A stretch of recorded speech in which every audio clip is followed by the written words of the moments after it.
Hi friends, ಇವತ್ತು ನಮ್ಮ tanker ಹೇಗೆ ಲೋಡ್ ಆಗುತ್ತೆ ಅಂತ ತೋರಿಸ್ತೀನಿ. ಬನ್ನಿ. ನನ್ನ ಟ್ಯಾಂಕರ್ ಇಲ್ಲಿದೆ ನೋಡಿ, 16 ವೀಲ್ ಟ್ಯಾಂಕರ್ ಇದು. ಒಳಗಡೆ ಎಲ್ಲ ಏನಾಗಿದೆ ನೋಡುವ. ಇವತ್ತೇ ಬಂದಿದ್ದು, ತುಂಬಾ ದಿನ ನಂತರ ಗಾಡಿಗೆ. ಐಟಮ್ ಎಲ್ಲ ಎಲ್ಲೇ ಇದೆ ನೋಡಿ. ಲೋಡರ್ಸ್ ಮೇಲೆ ಹತ್ತಿದ್ದಾರೆ, ಈಗ ಲೋಡ್ ಸ್ಟಾರ್ಟ್ ಮಾಡಿದ್ದಾರೆ. ಮೇಲ್ಗಡೆ ಲೋಡ್ ಆಗಿದ್ದು ಇಲ್ಲಿಂದ ಸ್ವಲ್ಪ ಸ್ಯಾಂಪಲ್ ತೆಗಿತಾರೆ. ಇಲ್ಲೆಲ್ಲ ಟ್ಯಾಂಕಿ ನೋಡ್ತಾ ಇದ್ದಲ್ಲ, ಇಲ್ಲೇ ಸ್ಟೋರ್ ಮಾಡಿರ್ತಾರೆ ಫಿಶ್ ಆಯಿಲ್ನ. ಇಲ್ಲಿಂದ ಲೋಡ್ ಆಗೋದು ನಮಗೆಲ್ಲ ಗಾಡಿಗೆ.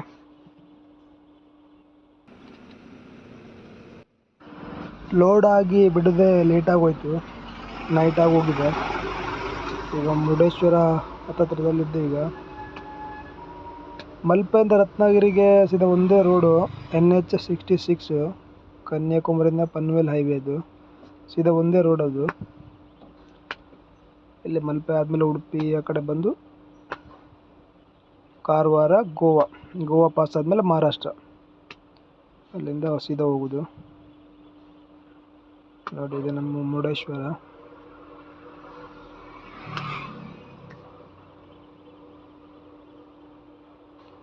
ಇಲ್ಲೇ ಮುಂದ್ಗಡೆ ಲೆಫ್ಟಿಗೆ, ಇಲ್ಲಿಂದ ಕಮಾನ್ ನೋಡ್ತಾ ಇದ್ದೀವಿ ನೋಡಿ, ಲೆಫ್ಟಿಗೆ. ಅಲ್ಲಿಂದ ಒಳಗೋದ್ರೆ ನಮ್ಮ ಮುರುಡೇಶ್ವರ ದೇವಸ್ಥಾನ ಮತ್ತು ಬೀಚ್ ಇದೆ. ಗಾಡಿಯಲ್ಲಿ ಸ್ವಲ್ಪ ಡೀಸೆಲು ಕಡಿಮೆ ಇದೆ, ಮುಂದೋಗಿ ಡೀಸೆಲ್ ಹಾಕೊಳ್ಬೇಕು. ಡೀಸೆಲ್ ಹಾಕೊಂಡು ಹೊರಡುವ ಮುಂದೆ. ಸಿಂಗಲ್ ಹಿಡಿದು ಡಬ್ಬ ಎರಡು ನಾಲ್ಕು ಹಿಡಿದು ತೊಂದ್ರೆ ಫಾಸ್ಟ್ ಇದೆ, ಹೋಯ್ತದಲ್ಲ. ಹೌದು. ಎಷ್ಟು ಹೋಗೋದು ಅಂದಾಜು? 200 ಹೋಗೋದನಪ್ಪ. 200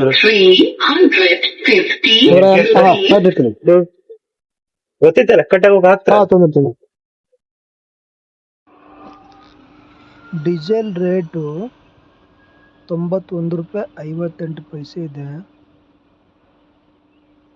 ಸುಮಾರು ಒಂದು 200 ಲೀಟರ್ ಡೀಸೆಲ್ ಹಿಡಿಬೋದು ನಮ್ಮ ಗಾಡಿಗೆ.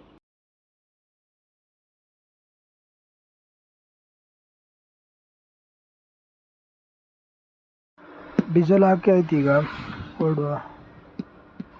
ಈಗ ಗೋವಾ ಬಾರ್ಡ್ರ್ ಹೋಗ್ಲಿಕ್ಕೆ ಬೆಳಿಗ್ಗೆ ಆಗ್ಬೋದು. ಈಗ ತೋರಿಸ್ತೀನಿ ನಿಮಗೆ ಗೋವಾ ಕರ್ನಾಟಕ ಬಾರ್ಡ್ರ್ ಹೇಗಿದೆ ಅಂತೇಳಿ. ನೋಡಿ, ಇದೇ ಕರ್ನಾಟಕ ಬಾರ್ಡ್ರ್. ಇದು ಕರ್ನಾಟಕ ಗೋವಾ ಬಾರ್ಡ್ರ್, ಇದು ಕಾರವಾರ ಲಾಸ್ಟ್. ಇಲ್ಲಿ ಬಿಲ್ ಚೆಕ್ ಮಾಡಿ ಹೋಗ್ಬೇಕು. ನೋಡಿ, ಇಲ್ಲಿಂದ ಗೋವಾ ಸ್ಟಾರ್ಟ್. ಇಲ್ಲಿ ಚೆಕ್ ಪೋಸ್ಟ್ ಇದೆ. ಇಲ್ಲೆಲ್ಲ ತುಂಬಾ ಗಾಡಿ ನಿಂತಿದೆ, ಎಲ್ಲ ಗಾಡಿನೂ ಚೆಕ್ ಮಾಡಿ ಹೋಗ್ಬೇಕು. ನಮ್ದು ಚೆಕಿಂಗ್ ಆಯ್ತು, ಈಗ ಹೋಗುವ ಬನ್ನಿ. ನೋಡಿ, ಇದೇ ಫ್ಯಾಕ್ಟ್ರಿ ರತ್ನಗರಲ್ಲಿದೆ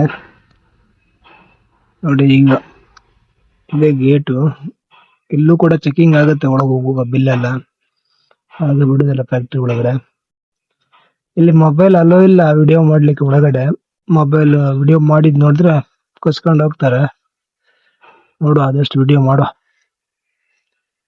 ನೋಡಿ, ಫ್ಯಾಕ್ಟ್ರಿ ಆಫೀಸು ನೋಡಿ. ನಮ್ಮ ಗಾಡಿ ಇಲ್ಲೇ ಫ್ಯಾಕ್ಟ್ರಿ ಒಳಗಡೆ ಪಾರ್ಕಿಂಗ್ ಅಲ್ಲಿ ಇದೆ. ಈಗ ಸ್ಯಾಂಪಲ್ ತೆಗಿಲಿಕ್ಕೆ ಬರ್ತಾರೆ ನೋಡಿ. ಸ್ಯಾಂಪಲ್ ತೆಗಿಲಿಕ್ಕೆ ಬಂದಿದ್ದಾರೆ.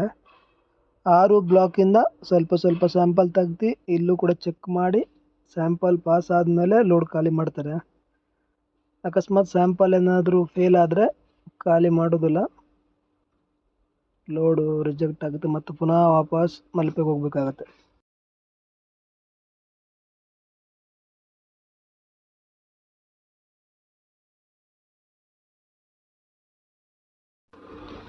ಮೇಲ್ಗಡೆನೂ ಸ್ಯಾಂಪಲ್ ತೆಗಿತಾರೆ, ತೋರಿಸ್ತೀನಿ ನಿಮ್ಗೆ ಅದನ್ನು ಹೇಗೆ ಮೇಲ್ಗಡೆಯಿಂದ ಹೇಗೆ ಸ್ಯಾಂಪಲ್ ತೆಗಿತಾರೆ ಅಂತೇಳಿ. ನೋಡಿ, ಮೇಲ್ಗಡೆಯಿಂದನೂ ಸ್ಯಾಂಪಲ್ ತೆಗಿತಾ ಇದ್ದಾರೆ. ಇವತ್ರ ಸ್ಯಾಂಪಲ್ ತೆಗಿಲಿಕ್ಕೆ ಇನ್ಸ್ಟ್ರೂಮೆಂಟ್ ಇರುತ್ತೆ ನೋಡಿ. ಕ್ಯಾಪ್ ಓಪನ್ ಮಾಡಿ ಅದನ್ನು ಕೆಳಗಡೆ ಇಳಿಸಿದ್ರೆ ಸ್ಯಾಂಪಲ್ ತೆಗಿಲಿಕ್ಕೆ ಸ್ವಲ್ಪ ಬರುತ್ತೆ.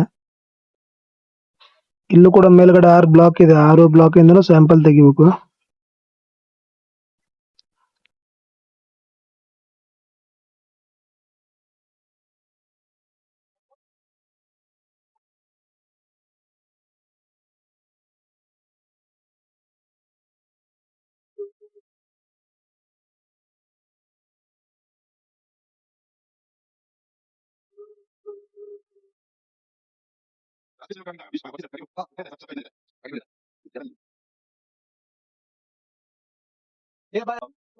ಸ್ಯಾಂಪಲ್ ಆದ್ಮೇಲೆ ಸೀದಾ ಪೇಮೆಂಟ್ಗೆ ಹೋಗ್ಬೇಕು. ಈಗ ಪೇಮೆಂಟ್ ಫ್ಯಾಕ್ಟ್ರಿ ಹೊರಗಡೆ ಮಾಡ್ಕೊಂಡ್ ಬರ್ಬೇಕು. ಬರ್ತಾರೆ ಅವ್ರೊಬ್ರು ಈಗ ನಮ್ ಜೊತೆ.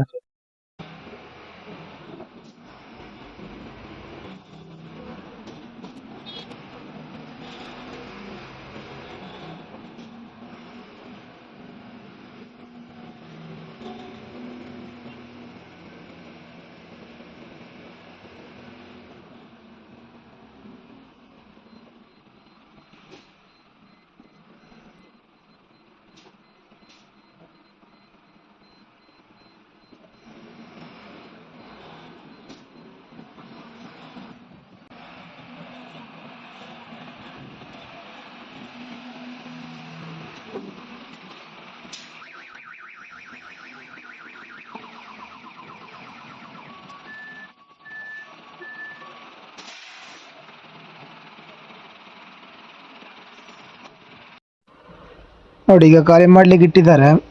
ಇಲ್ಲೂ ಕೂಡ ಸೇಮ್ ಪೈಪ್ ಹಾಕಿ ಮಿಷಿನ್ ಅಲ್ಲಿ ಖಾಲಿ ಮಾಡ್ತಾರೆ. ಇಷ್ಟೇ ಆ ಟ್ಯಾಂಕರ್ ಲೋಡ್ ಮಾಡೋದು ಮತ್ತೆ ಖಾಲಿ ಮಾಡೋದು. ಲೋಡ್ ಮಾಡಿ ಖಾಲಿ ಮಾಡುವುದು ತುಂಬಾ ಸುಲಭ, ಆದ್ರೆ ವಾಶ್ ಮಾಡುವಾಗ ಮಾತ್ರ ತುಂಬಾ ತ್ರಾಸ ಆಗುತ್ತೆ. ತೋರಿಸ್ತೀನಿ ನಿಮ್ಗೆ ನೆಕ್ಸ್ಟ್ ವಿಡಿಯೋದಲ್ಲಿ ಹೇಗೆ ವಾಶ್ ಆಗುತ್ತೆ ಅಂತ ಹೇಳಿ.